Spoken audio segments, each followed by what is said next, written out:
Now, once again, before I begin the video, I do want to apologize for my voice being a little hoarse.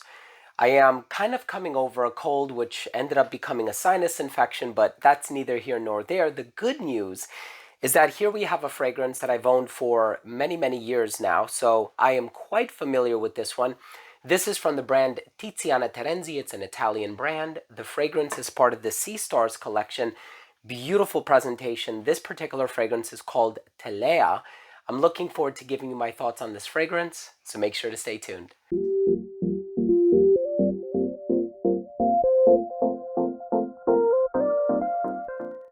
Now, before I begin today's episode and I give you my thoughts on Telea by Tiziana Terenzi, which is this amazing sort of ylang-ylang jasmine, pear, oud, I think it's Cambodian oud, and musk type of a fragrance. Of course, you have other citrusy notes in there, and you have rose and a bunch of other ingredients contributing to that overall smell.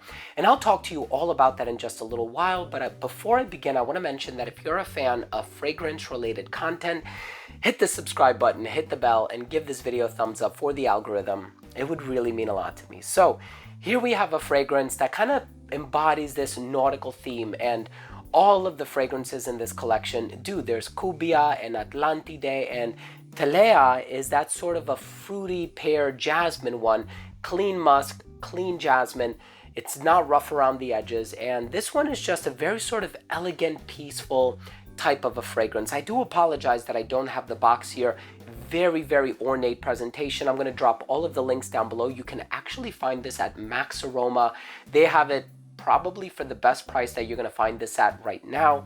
All of the relevant links, I'm going to leave them down below. Not affiliate links for this product. I'm not making any commission from you picking this one up or sampling it at Max Aroma. Just want to make it easy for my subscribers to discover a fragrance that potentially you've never tried before. In any case, I'm excited to talk to you about the smell. Let's start things off with a quick look at the presentation first.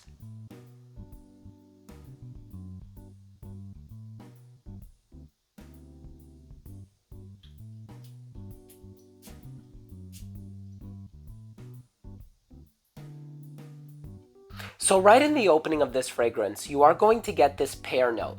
And it opens up in this very bright, juicy, vibrant way. And it's a very natural sort of smelling pear ingredient, which I really appreciate. You have a lot of pear fragrances on the market that smell a little sugary, or they smell a little syrupy even, or they even smell like candy. Here we have one that is very gentle, very organic, and in my experience, whether we're talking about Porpora or Lilliput or, Laudano Nero, every Tiziana Terenzi fragrance that I have encountered has smelled really natural, and I really appreciate about that about the brand. It just comes across smelling very organic, very well put together. And here we have a fragrance with pear and jasmine. The jasmine here is not indolic, and what I mean by that is that there's a compound that is found in natural jasmine that's called indole, and indole can sometimes have a bit of a barnyard smell. I'm just going to leave it at that. And this one doesn't have that, so it smells clean. The musk in the dry down also smells clean. It's a synthetic musk. You're not going to get any animal musk from this fragrance. And then, of course, you are going to get just a touch of rose, but I'm getting more ylang-ylang than rose. And I think I say that because rose, for me at least, whether we're talking about damask rose, taif rose, it has a very recognizable aura. And I think I'm getting really more jasmine than anything, and secondary to that would be the ylang-ylang. And I think because of the vibe of the fragrance, it kind of has like this nautical theme, and you're imagining being somewhere in the open water, and you don't think of rose, you think of ylang-ylang, and I am getting more of that vibe happening in here. A bit of citrus, very short-lived though. You're going to get it for like 15-20 minutes in the opening. Nothing specific, like you're not going to say, oh, there's lime or grapefruit or yuzu or bergamot. Perhaps bergamot, but for the most part it's a bit nondescript. But you do have this beautiful pear, juicy opening that never becomes sweet.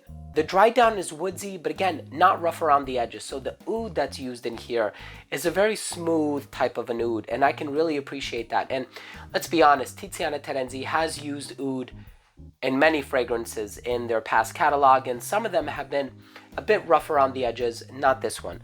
Of course, with this beautiful aquamarine sort of a bottle here, we're expecting it to be on the brighter, safer side of things, and this one is very tranquil. and it just puts you in the mindset of being in a state of relaxation and perhaps even being on vacation. And if you have the opportunity to sample Telea, I'm pretty confident that you can get a sample at Max Aroma. I'm going to drop all of that information down below, but please try this one out if you haven't. And also, if the note breakdown appeals to you, I think this is one that you could potentially find a new favorite in. Let's go ahead and finish things off with my overall assessment. Now, first up, in terms of the uniqueness and the overall smell, for me personally, this is unique for a pear-based fragrance. Also considering the fact that this came out several years ago, I haven't really encountered anything on the market that smells similar to it. Longevity is 10 plus hours. All of the fragrances from this particular line, but also this brand, last a very long time, whether we're talking about Orion or Porpora. They just have really good longevity. Projection was very good for the first hour and a half of application. It radiated just a little bit beyond an arm's length. It became an elbow's length scent right around hour 8, a skin scent right around hour 10. Now, some people might argue this is a little feminine leaning. For me personally, I think it's totally unisex. Probably better for somebody a little bit older, somebody who has a little bit more experience in dealing with niche perfumes, especially some of the ones that can be a little strong and experimental. And I think this one is great for any time of the year. It's strong enough that you can pull it off in the cold weather. But for me personally, the florals just put me in the mindset of spring. So I think the ideal season for this fragrance would be spring. And in terms of the presentation, one of the best presentations on the market. If you buy Atlantide, which is the white bottle, that actually comes in this cylindrical container, which is filled with water. So you have to take it out of the water. I mean, it's really something quite ornate and special. Nevertheless, my final verdict on this one is, if you like jasmine and pear, check it out. It's a beautiful fragrance. Look, thanks for watching. That was my review of Telea by Tiziana Terenzi. Do you want me to review Atlantide or Cubia or some of the others from the brand that I haven't reviewed? If you do, just drop your comments down below. Always love the interaction. Whenever I do find the opportunity, I try to reply to as many comments as possible. And also, if you took something of value from today's episode, hit the subscribe button, hit the bell, and give this video a thumbs up for the algorithm as well. Thanks again for watching. I love you all, and we'll see you tomorrow with a new episode. Bye.